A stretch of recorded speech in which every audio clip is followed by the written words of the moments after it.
guys, welcome back to Old Path New Walk.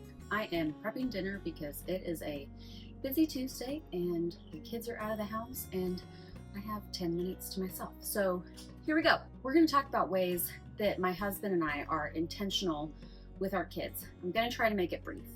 So when we are able to even spend 5 minutes of uninterrupted time with our kids, we consider that a win.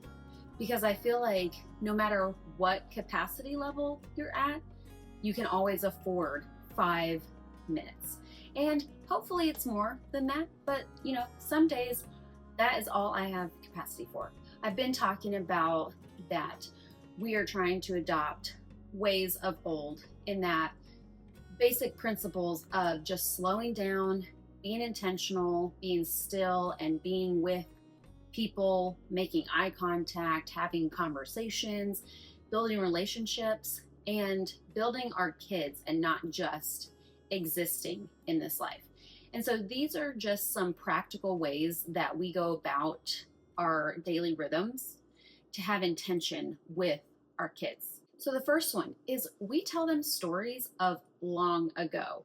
I am not sure where this started from in our house, but our kids love to ask us stories of long ago, stories of when we were kids and different experiences we've had, ways that we've learned things about ourselves and about life. I love telling hilarious stories, like when I split my pants at a middle school dance.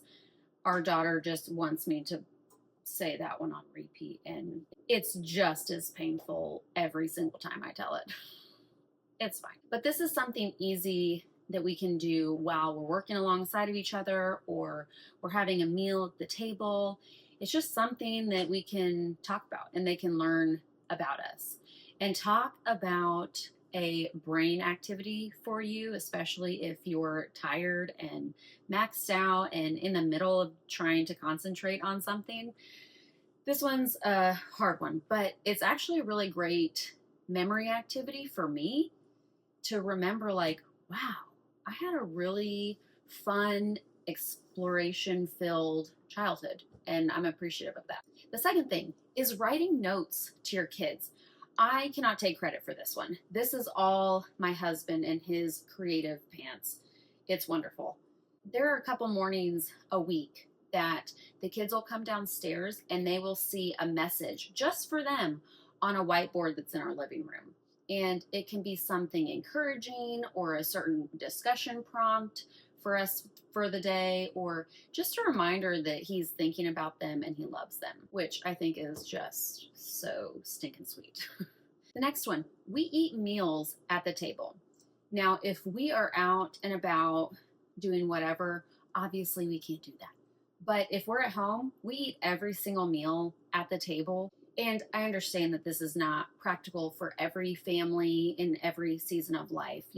There's some adaptation there, but we really try to eat every meal at the table with everybody we can. This is one of our favorite ways to spend wholesome time together. I can't even go there. Our meal times are not wholesome. Our meal times are not peaceful. They are chaotic. They are not pleasant. And that's okay. We have small kids in our house, and anybody who has ever had, my cabinet is open. That bothers me. And anybody who's ever had small kids at the table, you know this. You can relate. You've been there.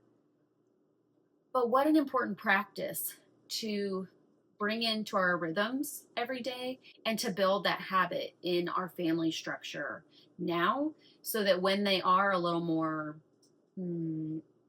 not feral, I guess, it is going to facilitate a lot of great conversation, a lot of relationship building, checking in on each other, like, how was your day today? Sometimes that's my husband and I's only touch point before the kids go to bed. Don't get me wrong, we do have good conversation with our kids, but it's a lot of spills, it's a lot of whining, it's a lot of prompting for 30 minutes to eat your meal. And as a previous feeding therapist, that just irks me. but it's still a great intentional habit that we practice. Not always easy, but we do it anyway. Another one, my husband does the writing notes. I do the impromptu dance parties.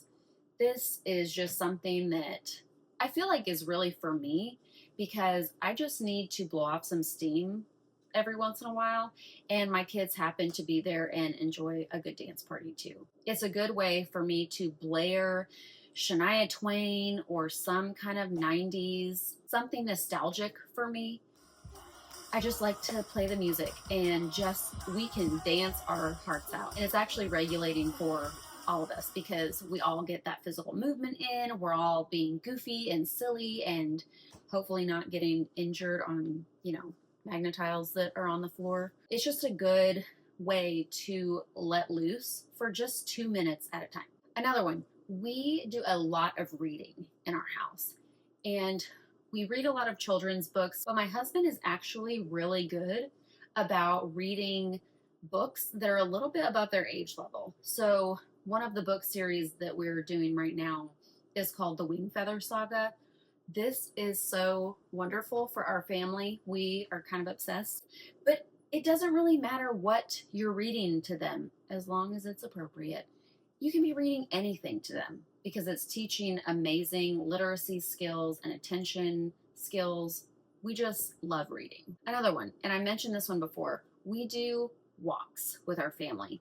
As long as the weather is cooperating, we like to just throw our shoes on, umbrellas, no umbrellas, jackets, whatever we need to. And we just take a walk. Most of the time, that is a reset for me. If you know, you know. And finally, I've talked about this one before too, letting them help me. If I have the capacity for it, of course, I invite them alongside me when I'm doing dishes or meal prep or cleaning up. That one's their favorite. Not. But they really like to be invested in the experience, not because they think it's fun, but because they get to do it alongside of me. And it's that relationship building piece. So these are just a handful of ways that we are intentional with our kiddos. I just wonder if you have things in your house that you are doing. And if you're finding it hard these days to be intentional with your kids, I have been there. And I have the t-shirt and I have been that mom that is just so frantic and wiry and I just can't settle. And it's okay if you're in a season like that and you feel like you can only give 1 minute or 1 moment at a time. We're all just trying to do our best. And it's just season by season, moment by moment, trying to do our best with whatever we have to give to our family and our home and to ourselves. So cover yourself with grace for yourself and just take that baby step forward. Like, do you give 30 minutes of unbroken attention to your kids? Great. Work towards 45 seconds and then work towards 60 seconds and, so on and so forth. Do small chunks because sometimes we just don't have it in us and that's okay. But if we can just try to do 1 step forward every day, that is enough. And our kids are going to appreciate that and reap the benefits of that. I was just doing dishes and realized I forgot to say something. So I'm going to say it real quick as my sweet family is coming in. This is not do something else. Please hear me when I say this. It's not, hey, do one more thing. It's give attention where attention is needed. Give attention where it is valuable and meaningful. And whatever that means to you, you interpret that how you will. I hope this was an encouragement to you. If you're benefiting from the content on this channel, please hit subscribe and give a like to this video. And I would love to hear what kind of things you do in your home to be intentional with your family in your weekly rhythm. Thank you so much for stopping by Old Path New Walk. I am going to finish dinner because we have to eat. Hope you have a great day, and I will see you next time.